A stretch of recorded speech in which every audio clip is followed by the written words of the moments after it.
Good morning दोस्तों, माँ seated classes में आप सभी का स्वागत है। दोस्तों, आप सभी कैसे हैं? मैं आशा करता हूं आप सभी बहुत ही अच्छे होंगे, स्वस्थ होंगे एवं मस्त होंगे। तो दोस्तों, आज के क्लास में हम लोग पदार्थों का पृथक्करण पे चर्चा करेंगे। पदार्थों का पृथक्करण। तो सबसे पहले हम लोग समझेंगे कि पृथक्करण क्या होता है। पृथक्करण का मतलब क्या होता है? तो किसी मिश्रण में से उपयोगी और अनुपयोगी पदार्थों का अलग करना ही पृथक्करण कहलाता है। आप समझ रहे हैं कि अगर कोई चीज़ मिश्रण है, जैसे मान लीजिए मिट्टी और रेत को एक दूसरे से मिश्रण कर दिया जाए, तो उसमें जो चीज़ें उपयोगी होगी और जो चीज़ें अनुपयोगी होगी, दोनों को अलग अलग कर देना ही पृथक्करण कहलाता है। आप स्पष्ट रूप से समझ गए होंगे कि पृथक्करण का मतलब क्या हुआ कि जो चीज़ उपयोगी होगी और जो चीज़ अनुपयोगी होगी, उनको अलग अलग करना ही पृथक्करण कहलाता है। क्लियर? अलग अलग मिश्रणों को अलग अलग किया जाता है। जैसे मान लीजिए कि हमने बताया कि मिट्टी को रेत में मिला दिया जाए तो मिक्सचर बन जाएगा। अगर मिट्टी को अलग निकालते हैं और बालू को, रेत को अलग निकालते हैं, ये चीज़ क्या हुआ? पृथक्करण कहलाया। मिश्रण को अलग अलग करना ही पृथक्करण कहलाया। क्लियर यहाँ तक?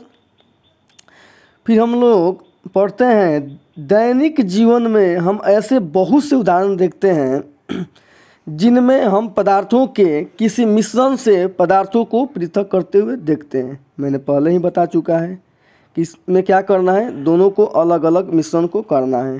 जैसे एग्जाम्पल के तौर पे आपको यहाँ सामने दिखा रहे हैं, चाय की पत्तियों को छानना। जैसे मान लीजिए जब हम लोग चाय बनाते हैं तो उसमें क्या करते हैं, पहले दूध डालते हैं, फिर चीनी डालते हैं, उसके बाद चाय पत्ती डालते हैं।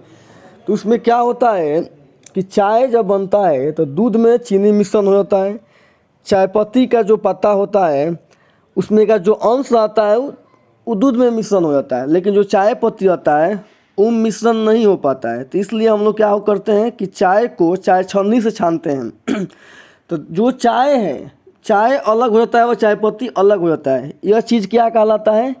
यह चीज़ पृथक्करण कहलाता है कि चाय को चाय पत्ती से अलग करना ही पृथक्करण कहलाएगा। क्लियर यहाँ तक? फिर और एक एग्जाम्पल दे रहे हैं आपको, दूध या दही का मंथन करके मक्खन निकाला जाता है। अगर आपके घर में देखे होंगे कि दूध या दही से उसमें से घी निकाला जाता है, तो यह प्रक्रिया क्या कहलाएगा? पृथक्करण कहलाएगा। उसमें क्या होता है कि दूध को पूरा महा जाता है, उसमें महने की प्रक्रिया को क्या कहेंगे? पृथक्करण कहेंगे। उसमें जो घी निकलेगा वही पृथक्करण कहलाएगा। क्लियर यहाँ तक? इसमें पृथक्करण की कुछ विधियाँ हैं, इस पर हम लोग चर्चा कर लेते हैं।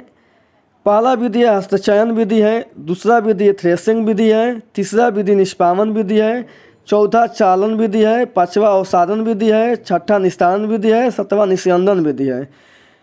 ये 7 विधियाँ हैं। इन विधियों को क्रम से हम लोग पढ़ेंगे और चर्चा करेंगे। क्लियर? तो पहला विधि है हस्तचयन विधि। हस्तचयन की इस विधि का उपयोग गेहूं, चावल तथा दालों से कुछ बड़े मिट्टी के कणों, पत्थर तथा भूसे को पृथक करने में किया जाता है। क्लियर?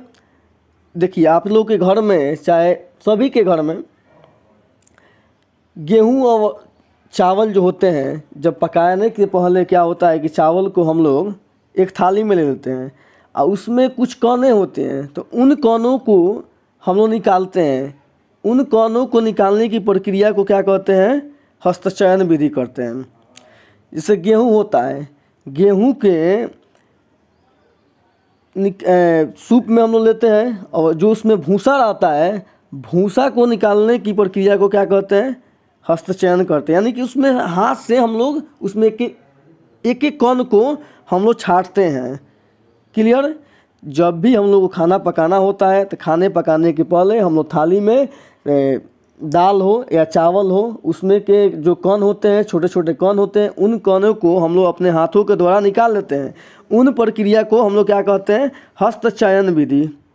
क्लियर? मतलब यानी कि हाथों के द्वारा उसे निकाला गया। स्पष्ट रूप से समझ में आ गया होगा। देखिए यहाँ सामने दृश्य में एक व्यक्ति है जो थाली में लिए हुए हैं, एक एक करके कण छांट रहे हैं। देखिए यहाँ कण इकट्ठा कर रहे हैं। यह प्रक्रिया क्या कहलाया? हस्तचयन कहलाया। क्लियर? फिर हम लोग आगे बढ़ते हैं। दूसरा है आपका थ्रेसिंग विधि। इसमें दिया है सूखे पौधों की डंडियों से अन्न कणों अथवा अनाज को पृथक करने के प्रक्रम को थ्रेसिंग कहते हैं। क्लियर? थ्रेसिंग क्या कहलाता है कि जो सूखे पौधों की डंडियाँ होती हैं और जो अन्न कणों होते हैं, जो अनाज, जैसे गेहूं के बाल हो गया, गेहूं को बाल को भूसा को अलग करना और अनाज को अलग करना ही क्या कहलाया? थ्रेसिंग विधि कहलाया। देखिए यहाँ थ्रेसिंग विधि द्वारा अलग किया जा रहा है। यहाँ जो है बैलगाड़ी द्वारा भूसा को अलग और अनाज को अलग किया जा रहा है। यहाँ व्यक्ति द्वारा भूसा को अलग और अनाज को अलग किया जा रहा है। क्लियर? इस प्रक्रम में डंडियों को पीटकर अन्न कण को पृथक किया जाता है। कभी कभी थ्रेसिंग का कार्य बैलों की सहायता से किया जाता है। अत्यधिक मात्रा के अन्न कणों की डंडियों से पृथक करने के लिए थ्रेसिंग मशीनों का उपयोग भी किया जाता है। क्लियर? यहाँ स्पष्ट रूप से समझ गए होंगे स्क्रीन के माध्यम से कि यहाँ बैलगाड़ी द्वारा हो रहा है, यहाँ मशीनों द्वारा हो रहा है, यहाँ व्यक्ति के द्वारा है। इन तीनों द्वारा हम लोग थ्रेसिंग करके अनाज को और भूसा को अलग अलग करते हैं। क्लियर? फिर हम लोग आगे बढ़ते हैं। फिर हम लोग चर्चा करते हैं निष्पावन। तो निष्पावन का उपयोग पवनों अथवा वायु के झोंकों द्वारा मिश्रण से भारी तथा हल्के अवयवों को पृथक करने में किया जाता है। साधारणतः किसान इस विधि का उपयोग हल्के भूसे को भारी अन्न कणों से पृथक करने के लिए करते हैं। देखिए आपके गांव में या आपके कहीं भी देखे होंगे कि जो अनाज रहता है, जैसे मान लीजिए धान का हो गया, धान जो पिटाई होता है तो हम लोग उसको साफ करने के लिए क्या करते हैं? जब जिस दिशा में हवा बहती है उस दिशा में हम लोग सूप में धान लेकर नीचे की तरफ गिराते हैं। तो उसमें क्या होता है? धान जो होता है वो भारी रहता है। तो धान क्या होता है? भारी होने के कारण नीचे की तरफ इकट्ठा हो जाता है। देखिए यहाँ सामने स्क्रीन पर दिख रहा होगा, इकट्ठा हो जाता है। और जो भूसा उसमें रहता है, भूसा क्या रहता है? हल्का रहता है। हल्का होने के कारण वो हवा के दिशा में बह जाता है। यह विधि क्या कहलाता है? निष्पावन विधि कहलाता है। देखिए यहाँ एक महिला उस तरह का विधि कर रही हैं, धान को नीचे गिरा रही हैं। तो धान मोटे होने के कारण नीचे इकट्ठा हो जा रहा है और भूसा हौला होने के कारण हवा के दिशा में बह जा रहा है। तो यह विधि क्या कहलाया? निष्पावन विधि कहलाया। क्लियर यहाँ तक? फिर हम लोग आगे बढ़ते हैं, चालन विधि पर देखते हैं। कभी कभी हम आटे से व्यंजन बनाने की इच्छा होती है। हमें इस उपस्थित चोकर तथा अन्य अशुद्धियों को पृथक करने की आवश्यकता होती है। इसके लिए हम चलनी का उपयोग करते हैं। देखिए हम लोग जब रोटी बनाना होता है तो उसमें क्या करते हैं कि आटे को चालते हैं। तो उसमें से जो मोटा अनाज जैसे चोकर हो गया, उस चालन विधि द्वारा इसको हम लोग चलनी की विधि द्वारा क्या करते हैं कि चोकर को अलग कर लेते हैं और जो आटा रहता है उसको अलग कर लेते हैं। यह विधि क्या कहलाया? चालन विधि कहलाया। ठीक है?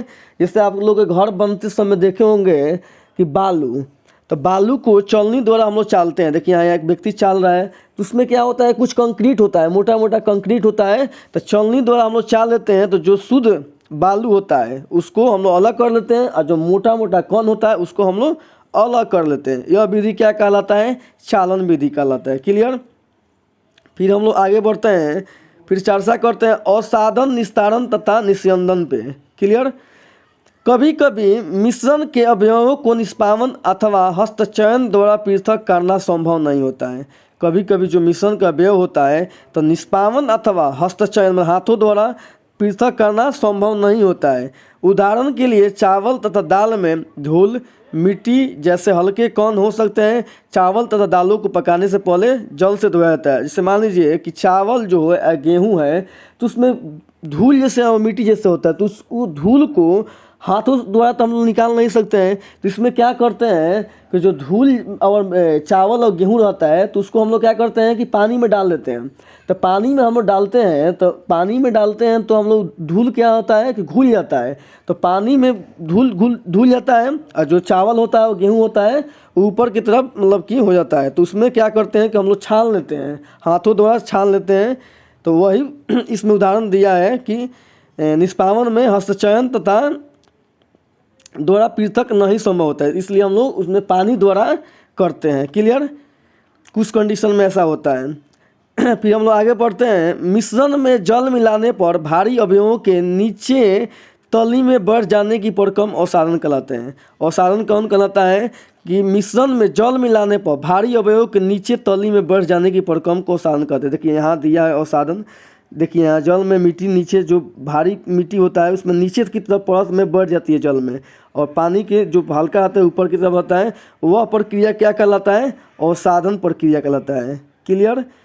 फिर आगे पढ़ते हैं। अवसादित मिश्रण को बिना हिलाए जल को मिट्टी सहित उड़ने की क्रिया को निस्तारण करते हैं। तो इसमें क्या होता है कि जल में जो मिट्टी होता है वो पूरा घुल जाता है, वह प्रक्रिया क्या कहलाता है? निस्तारण कहलाता है। क्लियर?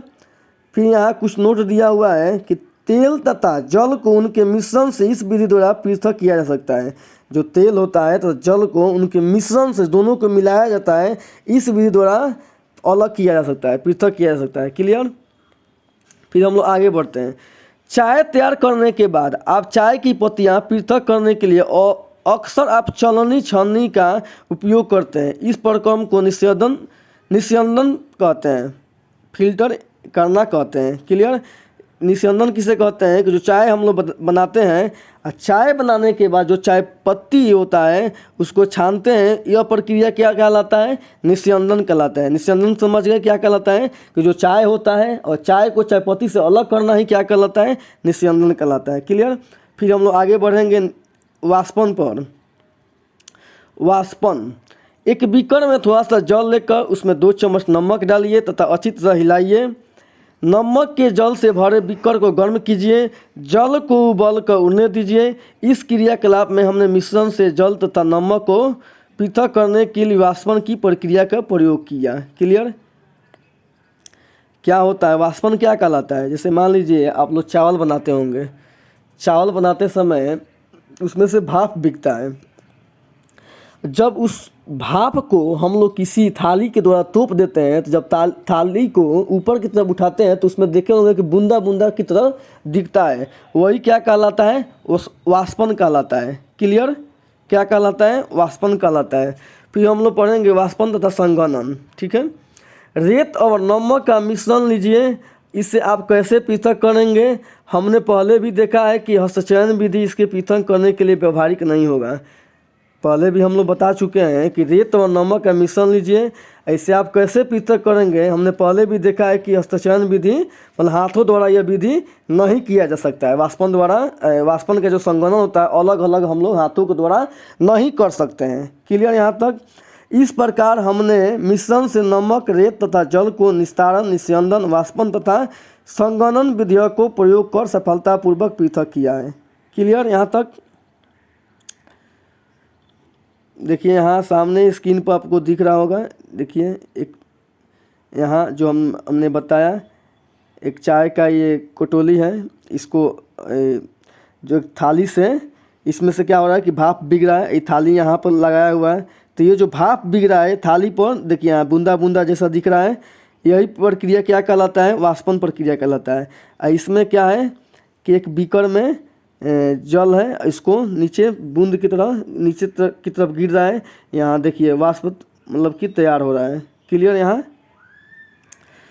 फिर यहाँ आगे देखते हैं। आपने कई विधियाँ द्वारा जल से पंख जैसी अशुद्धियों को पृथक करने का प्रयास किया। कभी कभी सभी विधियों का उपयोग करने पर भी जल थोड़ा पकिल रह जाता है। हम इन अशुद्धियों को पूरी तरह से हटा सकते हैं।